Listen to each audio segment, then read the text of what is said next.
The Truth Lies in Bedtime Stories from See-Through News. Series 6, Teetering, How a Hawaiian Beach Bum Held My Career in the Balance, by SternWriter.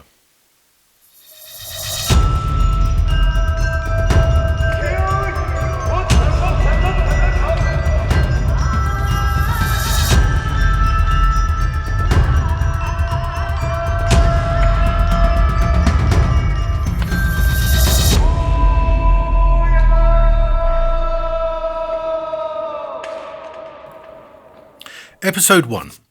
Japan in 1993. 1993 was a particularly interesting time to be in Japan. For 125 million Japanese, it marked the beginning of the end of its bubble economy, though no one knew that at the time. For my employer, the future was bright. ABC News reigned as America's top-ranked news network. In the news business, everyone knew that at the time. For me, age 28, it was a turning point in my life. Now, no one knew that until now, because I'm about to tell you this story for the first time. Now, for all of us, the 125 million Japanese, the international media, and me, 1993 revealed new fault lines in Japan's relationship with foreigners. The story I'm about to tell you was a crossroads for me, but, well, I'll leave you to decide if it bears any deeper significance. I won't be the one to claim it exposed the first cracks in Japan's self-confidence as its bubble economy burst. You won't hear me saying it's a profound parable of national exceptionalism, even though you just did. Like all stories, the story you're about to hear means different things to different people. What mattered to 125 million Japanese may not have mattered to American TV news, and what mattered to American TV news may not have been important to me. And you may not even believe half of this story, even though it's entirely true, largely. Enough.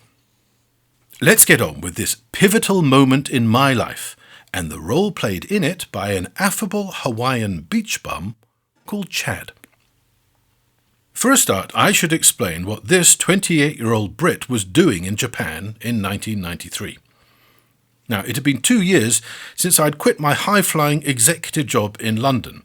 I was into my second year as associate producer at the ABC News Tokyo Bureau. I was starting to feel a bit less of a fraud. When asked what I did, I'd now reply, TV news, without sounding apologetic or surprised. It was a steep learning curve. When I got the job, my only qualifications were a degree in classical Chinese poetry and 4 years trading textiles at a Japanese company none of my friends had heard of.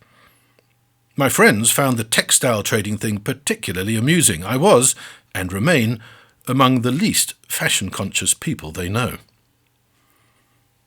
Becoming a journalist was maybe less of a surprise, but a TV journalist? Well, that was a surprise.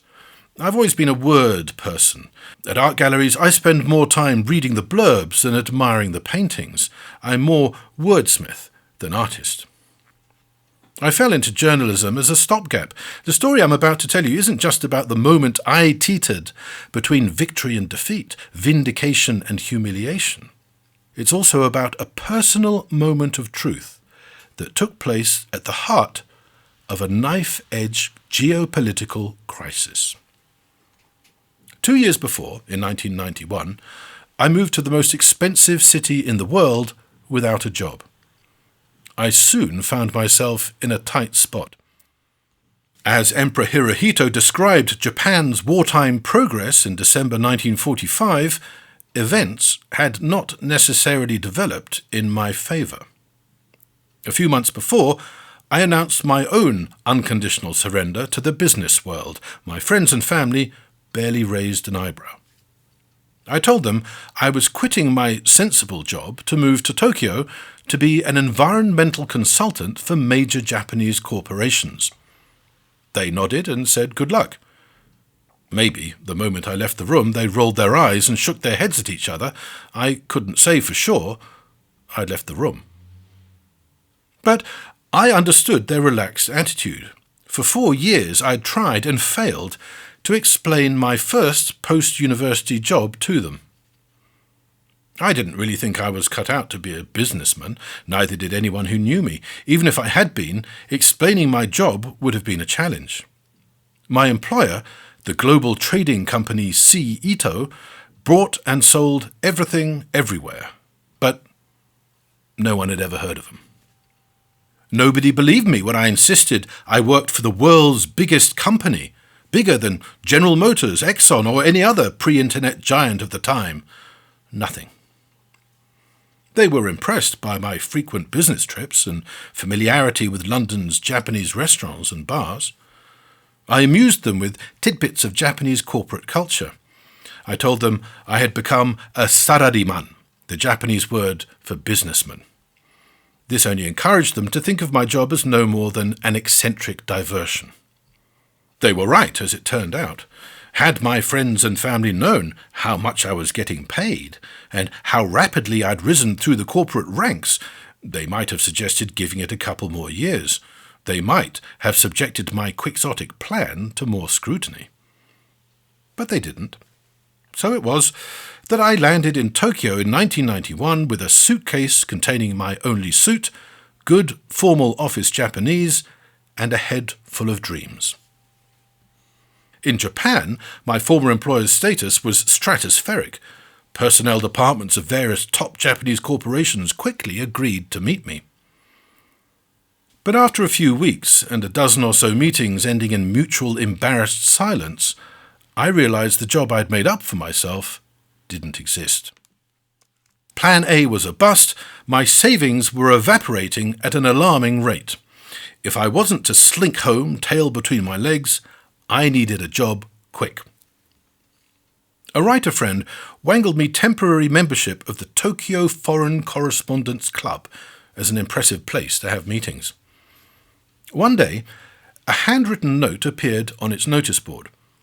The Tokyo Bureau of ABC News was looking for a temporary researcher. I called their office manager in my best formal Japanese and landed an interview with the bureau chief. I mentioned I had an Australian passport via my Sydney-born mother in case that might grease the wheels. It was only as I knocked on their bureau door and saw the logo I clocked it was the American ABC News, not the Australian Broadcasting Corporation. That was one potential embarrassment dodged. Well, I blagged my way into the temporary job, and after a few weeks I was offered, and gratefully accepted, a full-time position as a local hire associate producer. I had no idea what an associate producer did, but on the English side of my bilingual name card, I was amused to abbreviate it to ASPROD. That's how I came to be in Tokyo in 1993, a year and a bit into an entry-level job in the completely new world of TV news, for which I had no training and barely any experience. And that's when a Hawaiian beach bum called Chad had me teetering between victory and defeat. In episode 2, Seduced by Sumo, we start to get to grips with this story. The series was written, narrated and produced by SternWriter. Audio production by Rupert Kirkham. The Truth Lies in Bedtime Stories is a See-Through News production. See-Through News is a non-profit social media network with the goal of speeding up carbon drawdown by helping the inactive become active. For more, visit seethroughnews.org. Thank you for listening.